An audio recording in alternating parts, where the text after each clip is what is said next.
The evening rush at Molly's diner had finally died down. Outside, rain poured from a dark sky, hitting the windows in a steady rhythm that almost drowned out the soft country music playing from the old jukebox. Denise wiped sweat from her brow with the back of her hand as she cleared a table near the window.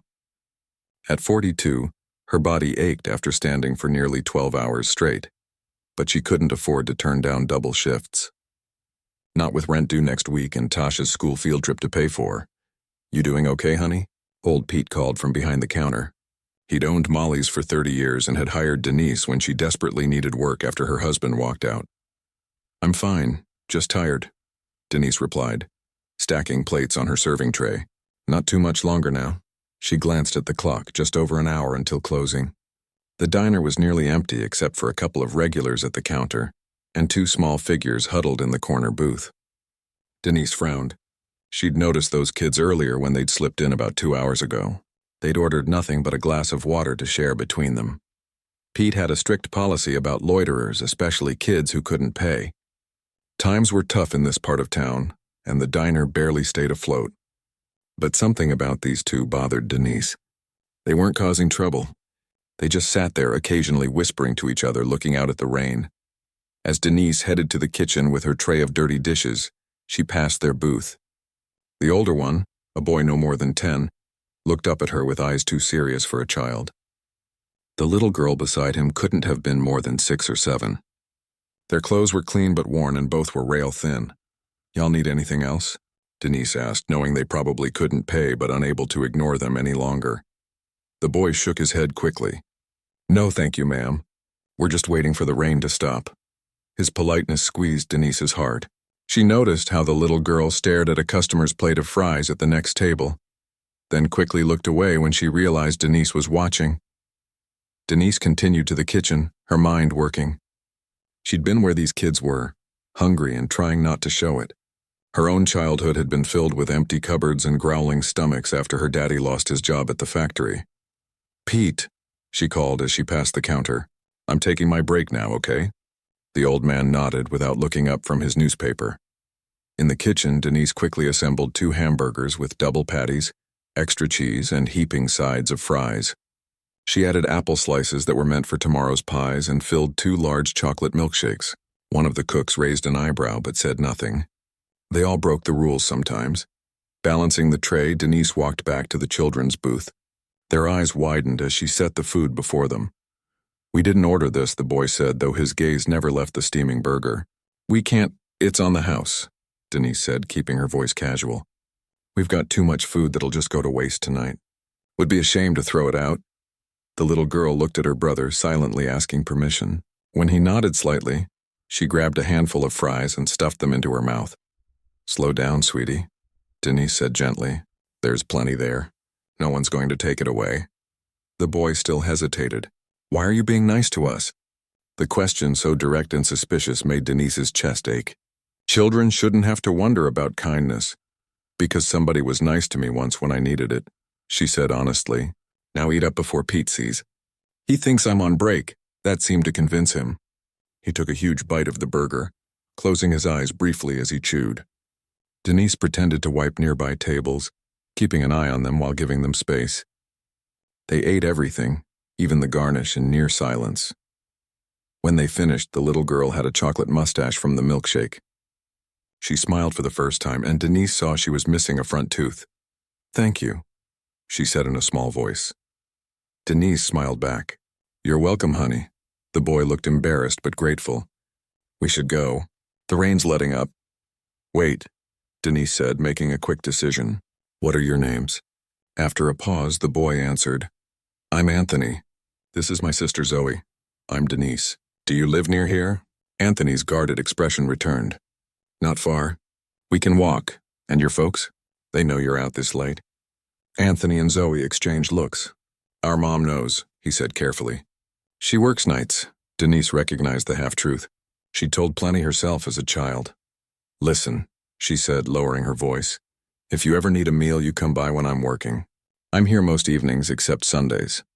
She pulled out her order pad and wrote her work schedule on it. "Just come in and sit at this booth if you can. I'll make sure you get something." Anthony stared at the paper. "Why would you do that?" Because kids should eat, Denise said simply. Now go on home before it starts pouring again. They slipped out quietly, Anthony tucking the paper into his pocket. Denise watched them go, two small shadows disappearing into the night. She didn't know if they'd come back, but she hoped they would. 3 days later, they returned. It was a busy Thursday, and Denise almost missed them sliding into the same corner booth. When she spotted them, they were sitting perfectly still, trying not to be noticed. She gave them a small nod to show she'd seen them, then finished serving her other customers. During a lull, she brought them chicken fingers and mac and cheese. This time they didn't question it, just mumbled thanks and began eating. Denise learned they lived with their mother in an apartment about 10 blocks away. Their mother had been sick a lot lately, which was why they sometimes had to fend for themselves. She tries real hard, Anthony said defensively. She works 2 jobs when she can. I'm sure she does, Denise replied, keeping judgment from her voice. She knew how hard single parenting could be, even without illness. The visits became a pattern. Once or twice a week, the children would appear, always when the diner wasn't too busy. Sometimes they came in with rain-soaked clothes or shivering from the cold. Denise started keeping extra food aside, wrapped in containers they could take home. She learned that Zoe loved drawing, and Anthony was good at math.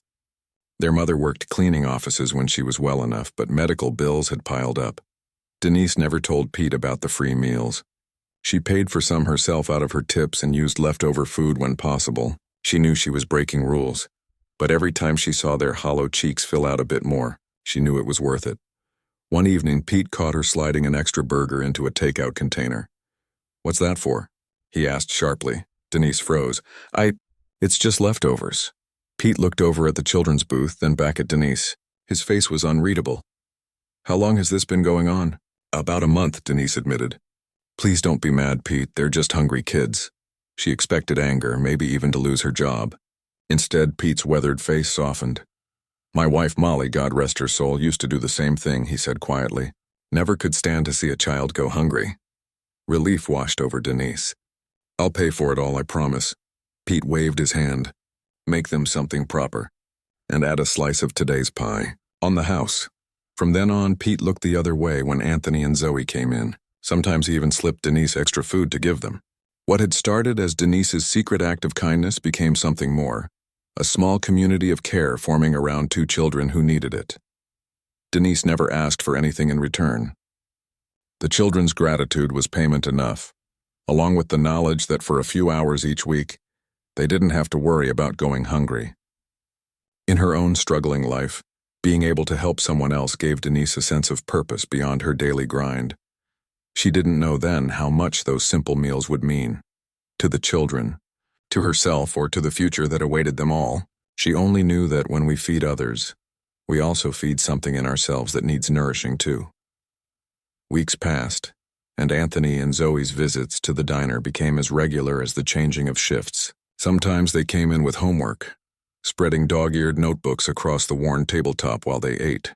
Denise would peek over their shoulders, helping with spelling words or math problems between serving other customers. She'd never finished high school herself, but she was smart and picked things up quickly. "You're good at this," she told Anthony one evening as he solved a complicated division problem. "Real good. You ever think about what you want to do when you grow up?" Anthony shrugged, his pencil never stopping. "Maybe something with numbers. Or a doctor," he added quietly, "so I can figure out what's wrong with Mom." Denise's heart squeezed at the way his voice dropped. Over time, she'd pieced together more of their story. Their mother, Loretta, had been diagnosed with lupus. Good days were followed by bad weeks.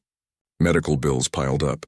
Sometimes there was no money for food after rent and utilities. "Doctors help a lot of people," Denise said, refilling their water glasses. "But that takes lots of schooling. You'd need to keep those grades up." "I know," Anthony replied so seriously that Denise wanted to hug him. Children shouldn't have to carry such heavy thoughts. Little Zoe tugged at Denise's apron. "Look what I drawed." She held up a crayon picture of 3 stick figures in front of what looked like the diner. "One tall figure wore an apron, is that me?" Denise asked. Zoe nodded proudly. "That's you, that's Anthony, and that's me. We're having burgers." "Well, it's beautiful," Denise said, genuinely touched. "Can I keep it?"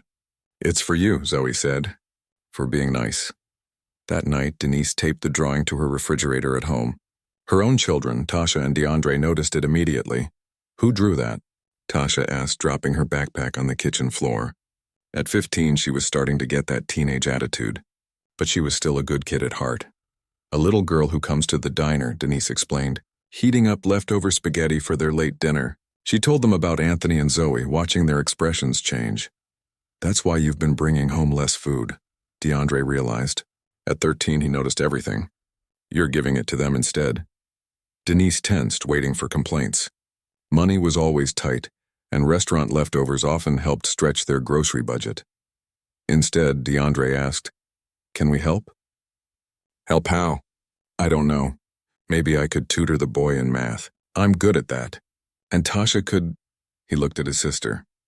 "I've got those picture books from when we were little," Tasha offered. "The ones in the storage closet. If the girl likes drawing, maybe she'd like those." Pride bloomed in Denise's chest. She hadn't always done everything right as a mother, but moments like this made her think maybe she hadn't messed up too badly either. The next time Anthony and Zoe came to the diner, Denise had a small stack of books and a barely used set of colored pencils Tasha had found. The children's eyes lit up like it was Christmas morning. "We can't take these," Anthony said, even as his fingers hovered over the books. "Sure you can. My kids don't use them anymore, and they're just collecting dust at our place." Anthony still hesitated. "We don't have anything to give back." "Not everything in life is a trade, honey," Denise said gently. "Sometimes people just give because they want to." That evening, Pete noticed the books and raised an eyebrow at Denise. "They're from my kids," she explained. "For the little ones." Pete was quiet for a moment, then said, "My grandson's about the boy's size. Outgrew a bunch of clothes recently. Think they could use those?" And so it grew. Small kindnesses piled up like pennies in a jar. The cook, Thomas, started slipping extra portions onto the kids' plates. Harriet, the ancient waitress who worked mornings, brought in mittens she had knitted when the weather turned cold. Even Grumpy Lou, who washed dishes, contributed, fixing Anthony's broken watch with careful hands more used to scrubbing pots than handling tiny gears.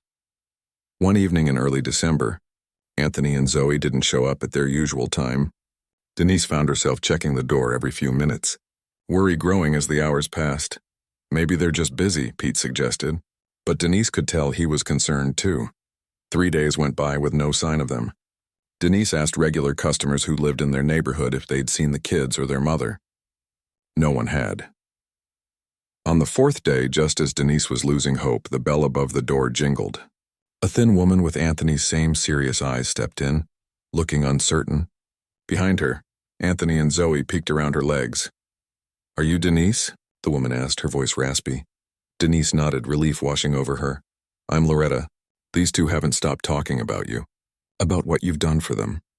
Her eyes shimmered with unshed tears. "I wanted to thank you in person." Denise ushered them to a booth, bringing coffee for Loretta and hot chocolate for the kids. Loretta explained she'd been hospitalized again, this time for pneumonia. The children had stayed with a neighbor. "I didn't know they were coming here all this time," she admitted. "They just said they found a place that gave them food sometimes." She looked down. "I was too proud to ask for help. But Anthony told me what you've been doing, and I couldn't let it go on without saying something." "It's nothing," Denise said, though they both knew it wasn't nothing. "It's everything," Loretta corrected. "You fed my babies when I couldn't." Her voice broke. Pete, who'd been listening nearby, stepped forward. "Ma'am, we've been thinking about starting something here. A community meal program. People who can afford it put a little extra on their bill, and that covers meals for folks who need them." He looked at Denise. "Denise's idea, really. It wasn't, but Denise didn't correct him. No charity," Pete continued. "Just neighbors helping neighbors. We'd be honored if your family would be the first to officially participate." Loretta wiped her eyes. "I can't pay you back right now, but when I'm better—" "You misunderstand," Pete interrupted gently. "We're not asking for payment. We're asking for your help making this work. Talk to other families who might need it. Help us spread the word. That's your contribution." Something shifted in Loretta's face then, dignity replacing shame.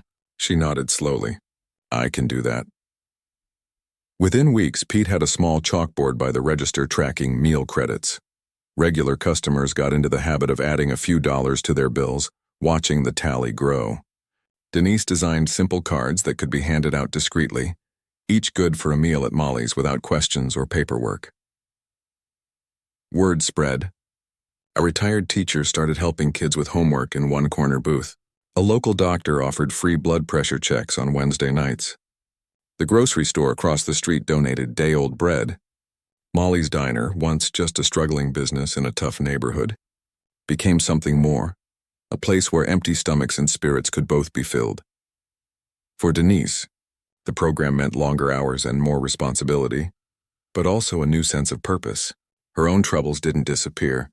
Bills still came. Her ex still missed child support payments. Tasha still needed braces they couldn't afford. But somehow those burdens seemed lighter when shared with others fighting similar battles. On Christmas Eve, Denise worked a double shift. As she served turkey dinners to a packed house, paying customers mixed with those holding meal cards, she caught sight of Anthony and Zoe sitting with their mother, who was having a good day. They were laughing at something, their faces fuller now, their eyes brighter. Denise hadn't expected anything in return when she first fed those hungry children. What she couldn't have known was how feeding others would end up nourishing her own soul in ways she never imagined. Spring came, bringing longer days and new faces to the community meal program. Denise had been promoted to assistant manager at Molly's, which meant more responsibility but also slightly better pay. The raise couldn't have come at a better time. Tasha needed a laptop for school projects, and DeAndre was growing so fast his shoes barely lasted 3 months. Anthony and Zoe still came to the diner several times a week. Anthony had shot up inches over the winter, his pants now showing too much ankle. Zoe's reading had improved dramatically thanks to the books and tutoring. They weren't just hungry kids anymore. They had become part of the diner family. But Loretta's visits grew less frequent. On good days, she'd join her children, her thin face lighting up at their stories. On bad days, which came more often now, Anthony and Zoe would arrive alone, quieter than usual. "Mom's having a rough patch," Anthony would say, his eyes older than his 11 years. Denise learned to read between the lines. She started adding extra food to their takeout containers, hearty soups, soft foods that would be gentle on a sick person's stomach. Sometimes she'd tuck in magazines or paperback novels, knowing how long the hours could be when you're too ill to work but too awake to sleep. One rainy Tuesday evening, Anthony came to the diner alone. He sat at the counter instead of their usual booth, his backpack clutched tight against his chest like a shield. "Where's your sister?" Denise asked, already putting in his usual order. "At home with Mom." His voice was flat. "Denise, can I ask you something?" She set down her order pad. "Of course, honey. How did you do it? When your husband left, how did you take care of your kids all by yourself?" The question knocked the wind from her. Denise glanced around the busy diner, then motioned to Pete. "I'm taking 10, she said, and led Anthony to the empty booth in the back.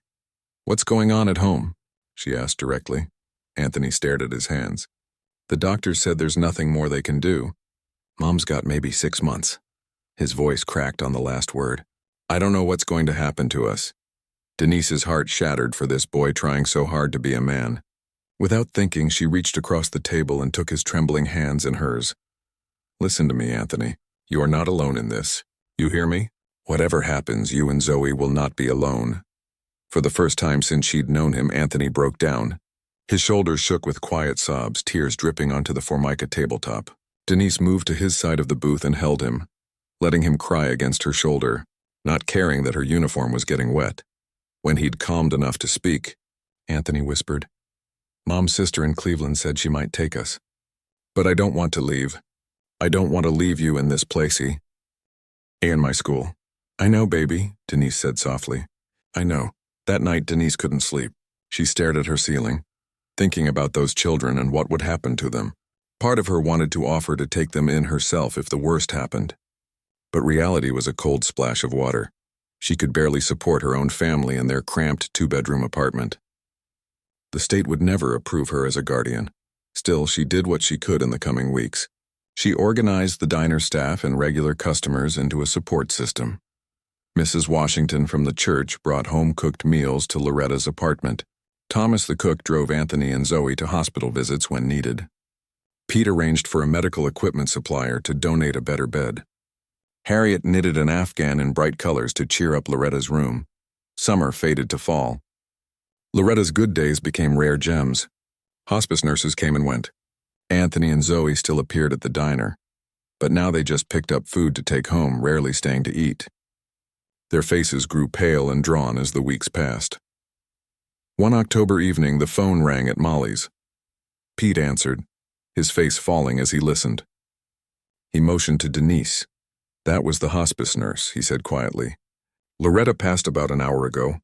The kids are with their neighbor, Mrs. Chen, tonight. Their aunt is driving down from Cleveland tomorrow." Denise felt like she'd been punched. Even though they'd all known it was coming, the finality still shocked her. "I should go see them," she said, already untying her apron. Pete nodded. "Take whatever food you think they might need. And Denise? Take tomorrow off, too. We'll manage."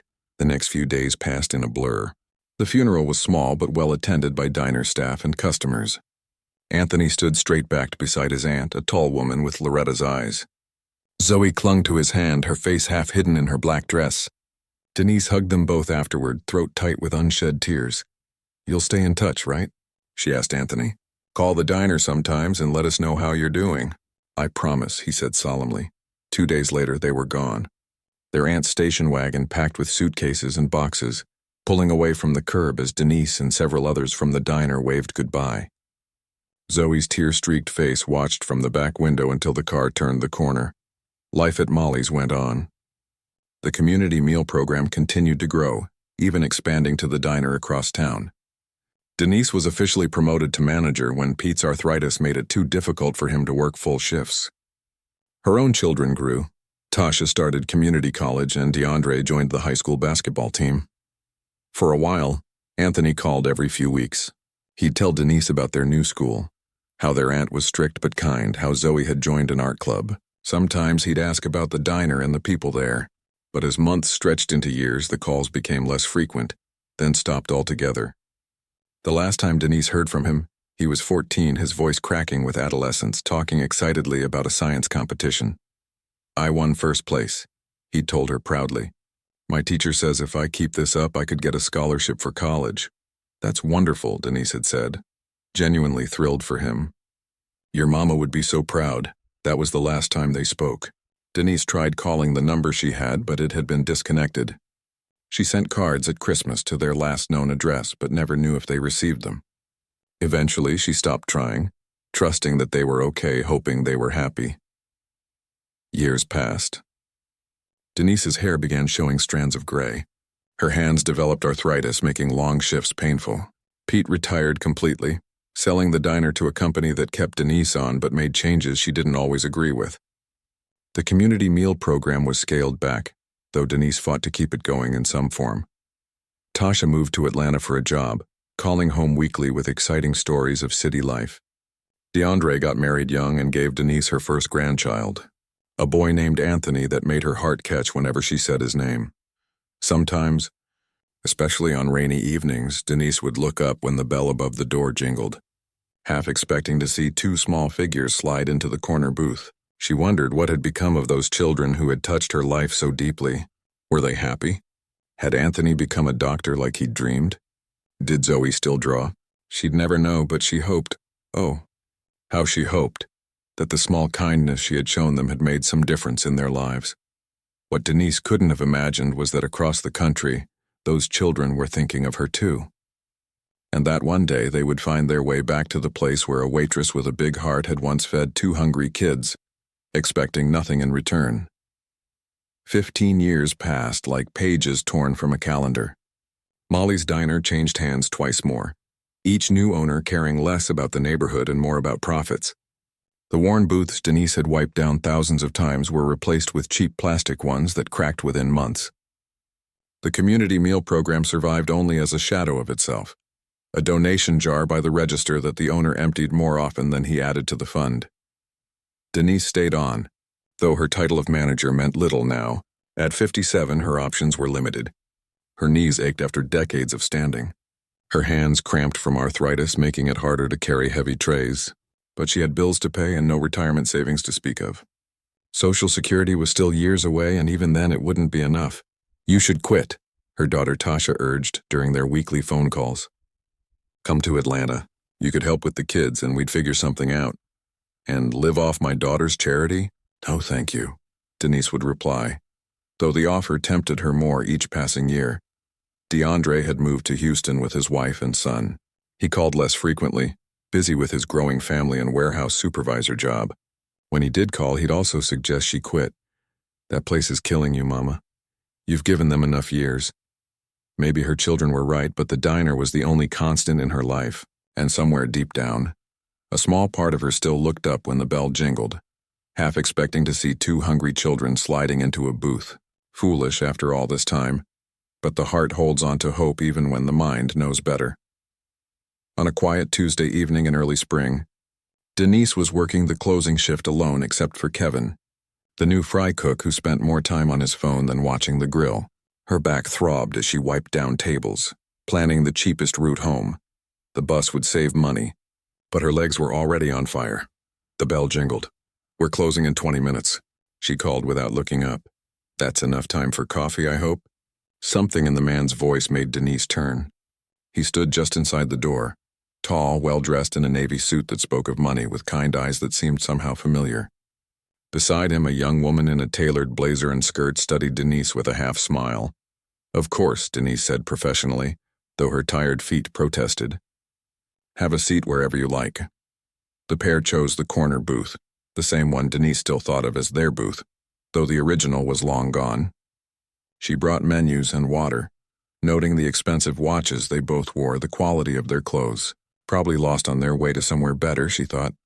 Just coffee? She asked, pen poised over her pad. And maybe some of those apple pie squares, the woman said. If they're still as good as I remember. Denise's hand froze. As you remember? The man smiled fully now, and suddenly Denise saw in him the serious little boy who had guarded his sister and shared a glass of water. Ms. Denise, he said softly. It's Anthony. And Zoe. The order pad slipped from Denise's fingers. She stared at the strangers before her, searching their adult faces for the children she'd once known. And there, in his eyes and her smile, she found them. Lord have mercy, she whispered, her hand flying to her mouth. Is it really you? Zoe stood and wrapped her arms around Denise before she could say another word. The embrace was warm and solid and real. Anthony joined them, his tall frame now towering over Denise. We found you, Zoe said, her voice thick with emotion. We've been looking for almost a year. Kevin poked his head out from the kitchen, curious about the commotion. Denise waved him off. I'm taking my break, she called, then slid into the booth opposite them, her legs suddenly too weak to hold her. Look at you two, she said, drinking in the sight of them. All grown up and fancy. She reached across the table and squeezed their hands, needing to touch them to believe they were real. How did you find me? It wasn't easy, Anthony admitted. We tried calling the diner years ago, but the number had changed. We sent letters that came back. We even hired a private investigator last year, but the trail kept going cold. Then Anthony had the idea to check social media, Zoe continued. We found a community page for this neighborhood where someone had posted a fundraiser for the diner. And there you were in the background of one of the photos. We flew in yesterday, Anthony said. We went to your old apartment first, but obviously you weren't there, so we decided to try the diner, hoping someone might know where to find you. Never expected you'd still be working here. Where else would I be? Denise laughed, though it came out more bitter than she intended. A silence fell heavy with unasked questions. Denise broke it first. Tell me everything. What happened after you moved away? How's your aunt? What do you do now? The stories poured out of them. Their aunt had been strict but loving, providing stability they desperately needed. Anthony had thrown himself into schoolwork, earning scholarships to college and then medical school. He was now completing his residency in pediatric oncology. Because of Mom, he said quietly, and because I wanted to help kids like us. Zoe had struggled more with the loss of their mother, but found healing through art. She'd studied graphic design and now ran her own marketing firm. We had a good life with Aunt Rose, Zoe said. But we never forgot you or what you did for us. Denise shook her head. I just fed you some burgers. It was nothing. It was everything, Anthony corrected her, his tone serious like when he was a child. You showed us kindness when we needed it most. You treated us with dignity. You made us feel safe, Zoe added, and we've spent 15 years wanting to thank you. Kevin called from the kitchen that it was time to close. Denise realized with a start that they'd been talking for over an hour. "I need to finish up," she said reluctantly. "We'll help," Anthony offered, standing up. "Absolutely not. Not in those fancy clothes." Denise shook her head firmly. "Then we'll wait," Zoe said, "and drive you home afterward." "My apartment's not much to look at these days," Denise warned, embarrassed at the thought of them seeing her run down one bedroom. "We don't care about that," Anthony said gently.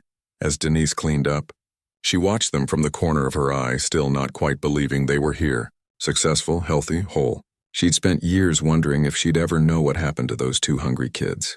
Now here they were, looking like they'd stepped out of a magazine. Later, in Anthony's rental car, a luxury model that probably cost more than Denise made in a year, they asked questions about her life.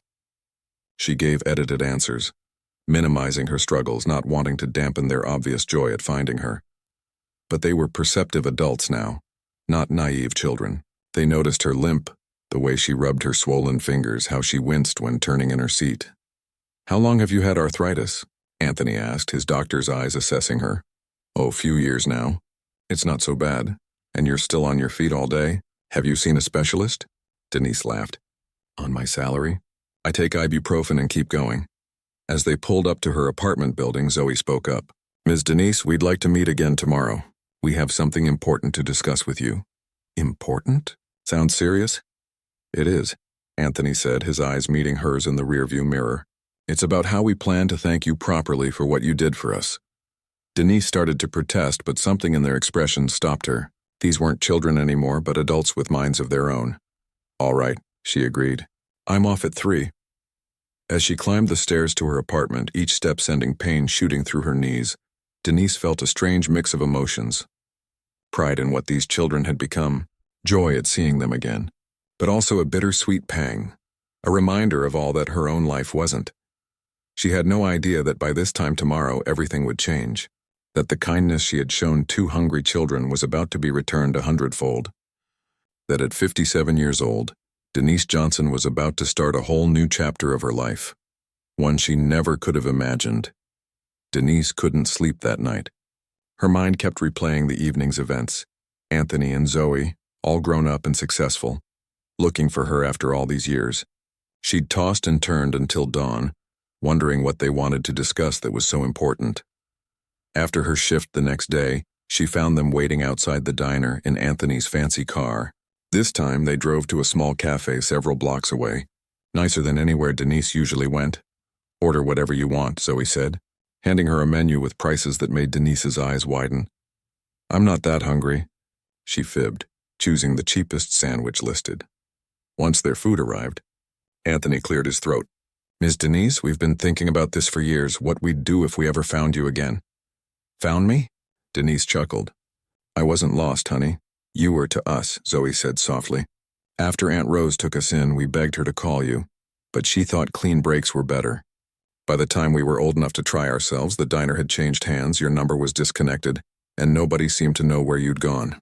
Anthony nodded. "We never stopped wondering about you, though, especially when things started going well for us. And now you've found me," Denise said, still not understanding. "And I'm real proud of both of you." "That's more than enough for me." The siblings exchanged glances. "We want to help you," Anthony said directly. "The way you helped us," Denise's back stiffened. "I don't need charity." "It's not charity," Zoe countered. "It's giving back." "There's a difference." "I did what anyone would have done," Denise insisted. "No." Anthony's voice was firm. "You did what almost no one else would do. You fed hungry children you didn't know, using your own money, risking your job. You showed us kindness when we needed it most. And now we want to show you the same kindness," Zoe finished. Anthony pulled out a folder and placed it on the table. "First, as your doctor, and yes, I'm appointing myself as your doctor, I'm prescribing proper medical treatment for your arthritis. I've already arranged appointments with specialists next week." Before Denise could protest, Zoe jumped in. "Second, we've set up a retirement fund for you. It's not enough for you to quit tomorrow, but within a year you won't have to work anymore unless you want to." Denise's mouth opened and closed. This couldn't be real. "Third," Anthony continued, "we've found a nice apartment in a better neighborhood. Ground floor, no stairs, with security and a garden courtyard. It's paid up for 3 years. I can't accept all this, Denise whispered, overwhelmed. It's too much. It's not even close to enough, Zoe said, reaching for Denise's hand. But there's more. They explained their bigger plan. They wanted to revive the community meal program, but on a much larger scale. They'd been talking with investors about buying the old diner, renovating it, and transforming it into both a working restaurant and a community center. We'd want you to run it, Anthony said, not as a waitress or manager, but as the director, overseeing the programs, deciding how to help families in need. Using your experience to make a real difference, tears filled Denise's eyes. Why would you do all this? Because you showed us that one person can change lives, Zoe said simply. One person who cares enough to act. And we want to help you keep doing that, but without breaking your back or worrying about bills. Anthony slid a small velvet box across the table. There's one more thing. Inside was a beautiful silver pendant shaped like two small hands holding a heart. We had it engraved, Zoe said as Denise turned it over with trembling fingers. On the back were the words, "For feeding our bodies when we were hungry, and our souls when we were lost. Forever grateful, A&Z." The tears Denise had been fighting spilled over. For a moment she couldn't speak. These two strangers who weren't strangers at all had just offered her everything she'd never dared to dream of. Health, security, purpose, I don't know what to say, she finally managed. Say yes, Anthony urged. Let us help you the way you helped us. Something in his tone brought back a memory. Anthony as a small boy, refusing her help at first. Suspicious of kindness that came without strings. Not everything in life is a trade, she had told him back then. Now he was teaching her the same lesson. Yes, she whispered. Thank you. The changes didn't happen all at once. Over the next few months, Anthony and Zoe were true to their word. Denise saw specialists who prescribed treatments that eased her pain. She moved into the new apartment, which felt like a palace compared to her old place. The retirement fund gave her something she'd never had before, peace of mind about the future. The diner purchase took longer. There were permits to obtain, renovations to plan, programs to design. Anthony and Zoe flew in every few weeks, staying at a hotel nearby. During those visits, they'd reconnect over meals, filling in the 15-year gap in their lives. Denise introduced them to her own children. Tasha flew in from Atlanta, skeptical at first about these strangers with grand plans, but won over by their genuine affection for her mother.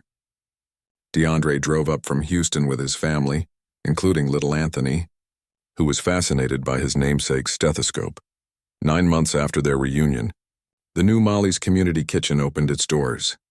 The diner portion still served classic comfort food, but now there was also a teaching kitchen for cooking classes, a small medical clinic where Anthony's colleagues volunteered, and meeting spaces for support groups. On opening day, Denise stood at the entrance, greeting people as they arrived. She wore a blue dress Zoe had helped her pick out, and around her neck hung the silver pendant. Her back still ached sometimes, and her fingers still swelled in damp weather, but she moved with a new energy. Pete came, pushing his walker but beaming with pride. Thomas the old cook showed up, now running a food truck but happy to see the diner's transformation. Even Harriet made it, ancient now but still sharp as a tack, admiring the renovations and reminiscing about the good old days. The mayor cut a ribbon. Reporters took photos. Anthony gave a speech about community and giving back.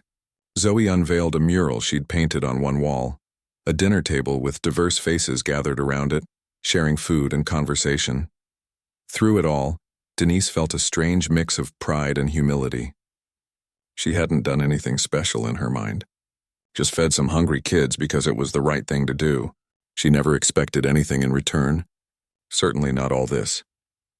Later that evening, when the crowds had thinned, she found Anthony and Zoe sitting in a booth, the exact spot where their booth used to be. All those years ago, mind if I join you? She asked, sliding in before they could answer. They sat in comfortable silence for a moment, taking in the bustling activity around them. You know, Denise finally said, I used to wonder what happened to you two, whether I'd made any difference in your lives. You made all the difference, Anthony said. And not just to us, Zoe added, gesturing around the room where people of all ages were eating, talking, connecting. Look at all these lives you're touching now. Denise shook her head, still amazed by how things had turned out. I never expected any of this. That's why it's so perfect, Anthony said. You gave without expecting anything in return, and now life's giving back to you. As the evening deepened into night, Denise watched the community that had formed around them. Families sharing meals, volunteers serving food, neighbors helping neighbors. She thought about the journey that had brought them here. How feeding 2 hungry children had set in motion a chain of events that, years later, would feed so many more. It hadn't been easy, this life of hers. There had been struggles and pain and too many nights wondering how she'd make it through another day. But sitting here now with Anthony and Zoe beside her, seeing the fruits of seeds planted long ago, Denise knew one thing for certain: every kindness matters. Every single one.